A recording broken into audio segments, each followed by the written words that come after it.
j'aurais aimé d'ailleurs être à 8h pile pour... on n'y arrive jamais, Jean-Yves Courtois. Nous, on n'arrive jamais à être à l'heure à 8h parce que la parole humaine, c'est pas possible de la contrôler comme une horloge atomique. Alors, Jean-Yves Courtois, donc le patron d'Aurelia, qui est avec nous depuis 8h moins le quart. Il y a un élément que vous nous apportez d'ailleurs, hein, Jean-Yves. Si on pouvait arrêter la petite musique qu'il y a derrière moi, ce serait absolument parfait.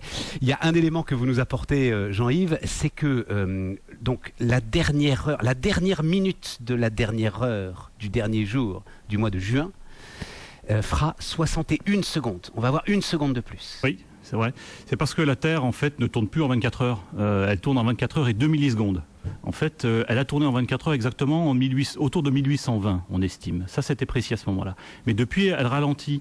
Il y a des problèmes de friction liés aux marées. Hein, c'est ça le phénomène principal. Et puis tous les événements géologiques importants, type tremblement de terre, raz-de-marée, vous savez, en 2004, on estime que ce genre d'événement, ça peut décaler la période de rotation de la Terre de quelques dizaines de millionièmes de secondes par jour.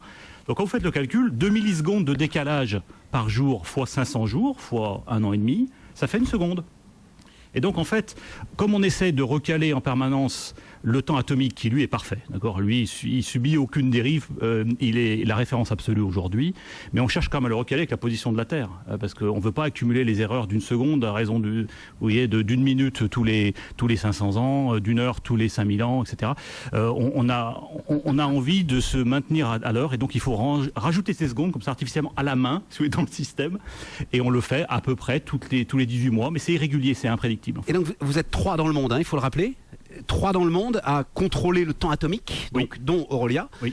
Mais j'imagine que pour vous, c'est quand même une opération qui doit être une opération infiniment complexe. Il faut envoyer l'ordre à l'ensemble de vos horloges atomiques qu'il y a une seconde de plus. Alors en fait, nos horloges, elles bougent pas, elles sont la référence. C'est simplement ensuite, il faut effectivement, tous les gens qui utilisent le signal atomique, qui lui vit sa vie en fait.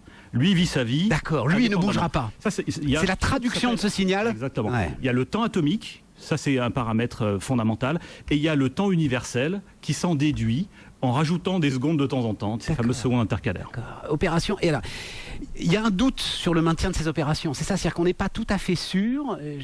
Mais ça crée des problèmes dans les systèmes informatiques, en fait, parce que les systèmes informatiques, eux aussi, ils aiment bien être en continu. Ils doivent travailler ensemble. Il y a vous savez, ces fermes de serveurs, des calculs distribués. Tous ces éléments ont besoin de partager un temps de référence. Quand on leur perturbe le système en disant, attendez, à la main, là, rajoutez une seconde, tout d'un coup, les systèmes informatiques, ils ont des problèmes. Ils vont avoir 2 instants de temps identiques à des moments différents. Donc ça fout un bazar terrible. Donc les gens disent non, il faut se débarrasser de cet archaïsme, quelque part. Et donc il y a tout un tas de pays, dont la France, les États-Unis notamment, qui cherchent à se débarrasser de ce système complètement, en disant, écoutez, 1 heure de décalage dans 600 ou 700 ans, on gérera, quoi. C'est pas un gros problème. Et il y a des pays comme l'Allemagne, l'Angleterre ou le Canada qui disent non, on peut pas laisser ça à nos enfants. Ça sera ingérable, ça sera bien pire que le bug de l'an 2000. Alors comment on rattrape 1 heure dans le système informatique? C'est exactement comme la dette souveraine. Mais attendez, c'est comme la dette souveraine. On est contre les... Nous, on est en train de dire, attendez, ça coûte trop cher, on verra ça plus tard. Et les Allemands disent non, on ne peut pas laisser ça à nos enfants. Oui, c'est ce qui se passe aujourd'hui. Et donc ça fait plus de 10 ans que les gens se chamaillent. La décision devait être prise en janvier 2012. Elle a été reportée en 2015 à nouveau. Bon, après, il reste une infinie poésie, moi je trouve, dans cette seconde.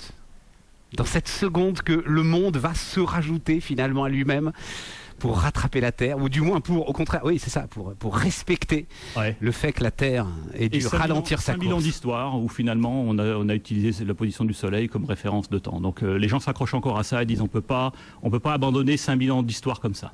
Merci Jean-Yves Courtois. Merci beaucoup, le patron d'Aurelia sur BFM Business ce matin. Alors justement, allez, restons